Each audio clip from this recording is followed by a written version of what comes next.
Hello friend, thanks for joining me for another video blog. It's good to be here with you.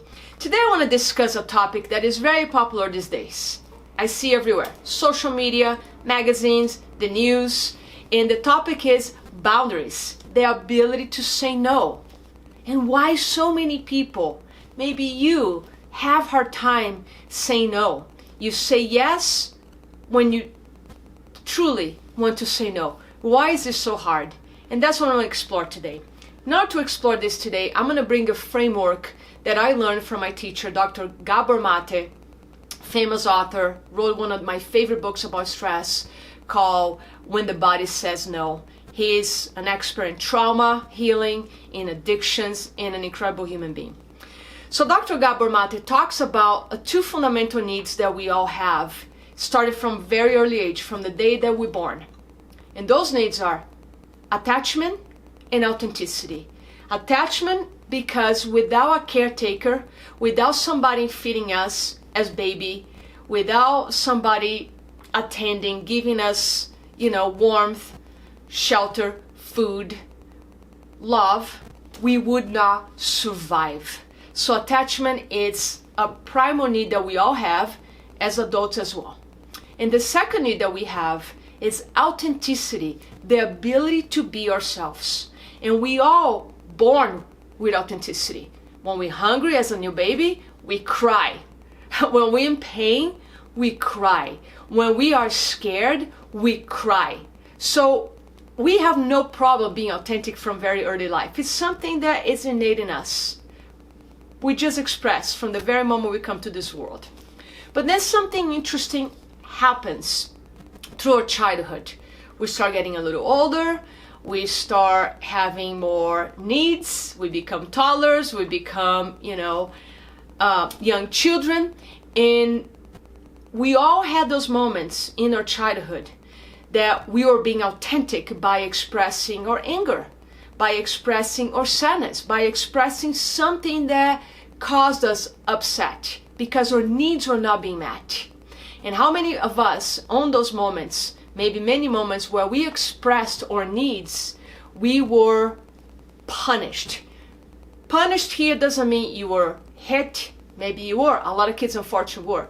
But punishment, I mean, when we express our needs, we perceived that experience as not being seen, not being accepted, not being validated, and most importantly, we perceived as not being loved at the moment that we were being authentic. So what's the message that many of us learned in very early age, maybe at 3, maybe at 4, 5, 6, 7, we learned, if I'm authentic, I am not loved.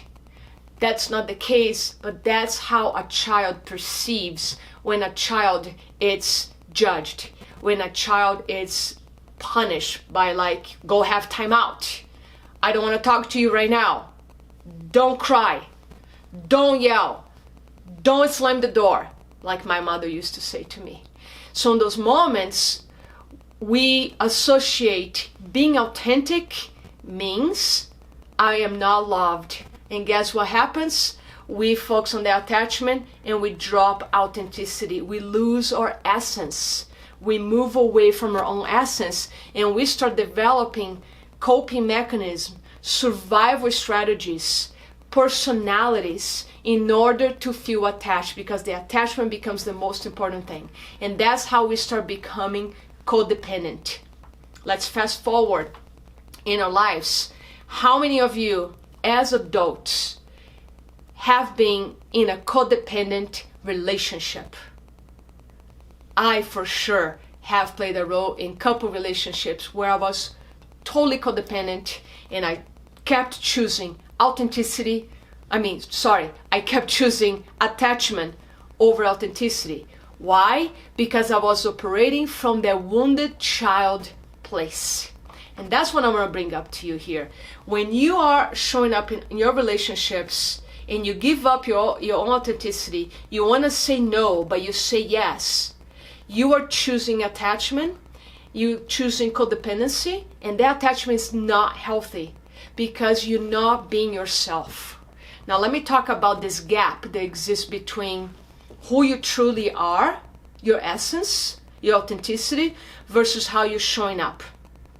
The bigger this gap between who you are and how you're showing up, the bigger this gap, the bigger the emotional stress is happening in your body. Might be a stress that you're not aware. I call this one of the number one silent stressors. And stress is a very healthy thing in our lives. Stress mechanism, stress response saves our lives. But when there's a chronic stress in our bodies because we're not living an authentic life, that stress becomes a killer. Side note here, interesting research shows that more women have MS, that condition of MS, multiple sclerosis, More women suffer from autoimmune disease. You know why? Simple. More women have difficult saying no. Like I said before, women tend to want to take care of everybody and put other people's needs first before herself. So more women suffer autoimmune diseases, MS, breast cancer is another example. So that internal stress, that emotional stress is the number one cause or aggravation of disease. So that's why I'm talking about this today. As a holistic practitioner, it's a very important topic to understand that when you keep saying yes to the world, you are saying no to yourself, you're increasing this gap. So how do we reclaim our authenticity? How do we recover authenticity? It's funny because we all, in a way, in the road to recover. Because what recovery is? Recovery is to find something that you lost. It's something that's already yours.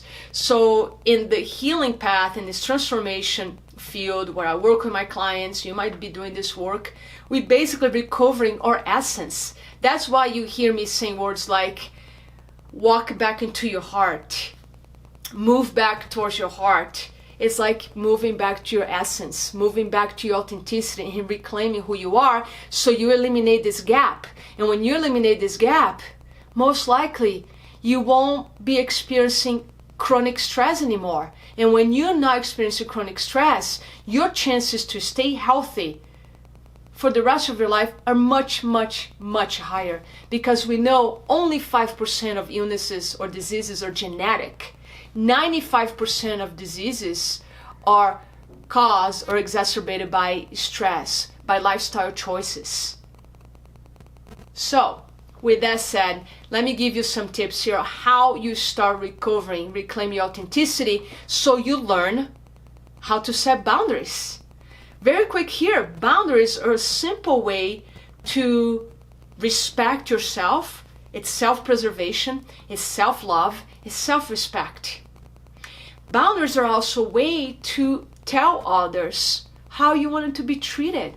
It's a way to teach other people about you, how you want to be treated. And honestly, when I have my own friends setting boundaries, I thank them. Because at that moment that a friend is setting a boundary with me, they are teaching me something about them. And I'm interested in that. And when you become authentic and you set boundaries and you're honest with yourself and others, people who truly love you will respect you even more. And you might lose relationships in your life because of that. Well, if I were you, I would choose authenticity, truth, love versus falsehood, versus relationships that are based on what you have, based on your accomplishments, based on the persona that you created, and that's not who you are. So we want to eliminate this gap. When we eliminate this gap, you choose to live an authentic life, and the reflection of that is going to be authentic work, authentic relationships, authentic activities. You're gonna do what you want, not just do because other people expect you to do. So authenticity is a way to live a healthy, joyful, fulfilling life. So it's worthy to reclaim your authenticity. So here are some tips. If you're somebody who is just starting this path of reclaiming your authenticity, start with simple things. Start by simply choosing what you want to eat today. If you're going out with a friend, where do you want to go? What kind of restaurant? What kind of environment that you want to be at? What kind of activity you want to do with your friend? Start practicing authenticity by asking yourself, what do I want? Then start practicing in the activities you do every day, from your exercise, the way you work, the music you listen, the type of meditation you do, the books you read. Practice authenticity, meaning instead of just being stuck on the same habits every day, ask yourself every day, ask yourself every moment, what do I want to do right now? How do I want to show up today? What do I want to experience today? You start practicing authenticity with yourself. Practice authenticity in your journal. Asking yourself, how do I truly feel today? What am I experiencing right now? Practice authenticity with your journal, with yourself. Master authenticity with yourself first by being honest with yourself. Then you start practicing with your friends, with your close friends, where you feel safe. Practice with your friends. Then start stretching yourself by practicing with your family. I see so many people suffering a lot of stress because they can't set boundaries with the family. Just because you have a mom and a dad that raised you and loved you and did a lot for you doesn't mean you can set boundaries. As an adult, you set boundaries. The person who never sets a boundary, and I say this with a lot of love and respect, and I've done that myself, the person who does not set boundary is the person who is afraid of losing attachments, the person who is still living from that child, the wounded child state.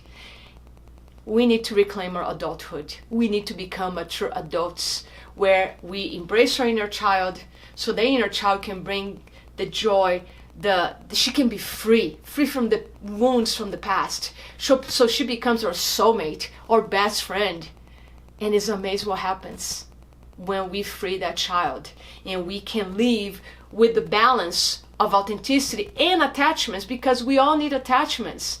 We wired to connect with another human being. We wired to have close friendships. We wired for intimacy. So we want healthy attachments, which is the opposite of codependency. So practice authenticity with simple things, activities first, and then start stretching yourself by practicing authenticity with your friends, your family, and ultimate, your intimate relationship. That can be the hardest place to practice authenticity because of loss of fear. I've been in relationships when my fear of losing that person was so high because I was codependent that I suppressed my authenticity and created a lot of suffering. So that's the thing, when you suppress your authenticity, you are creating suffering, you're creating stress, and eventually can lead to disease. So that's why this video that I'm sharing today is so important. I'm going to ask you to share this content with your friends and family. Practice, close the gap, be the person who you are, who you want to be, experience what you want, not what the world expects from you. Be you, because that leads to a happy, healthy, and fulfilled life. And when you claim your authenticity, you inspire others to do the same. When you heal yourself, you're helping the world to heal. So you're not just doing this work for yourself, you're doing this work for your children, for your family, for humanity. So practice authenticity, be you, because the world wants to see you showing up in your gifts, in your talents, in your love every single day, because authenticity is harnessed in love, always. Authenticity is not being harsh, it's not being cruel, it's not saying everything that's in your mind. Authenticity is always harnessed in your essence, my essence, it's always love. Thank you so much. Share this video, and if you want to learn more about my work, how I can help you, how I can support you to free this inner child, to free yourself from your wounds from the past, so you can always live in the present moment when there is no stress. Thank you so much. Send me a note, questions, feedback, anything. I would love to hear from you. Have an amazing day. Mwah.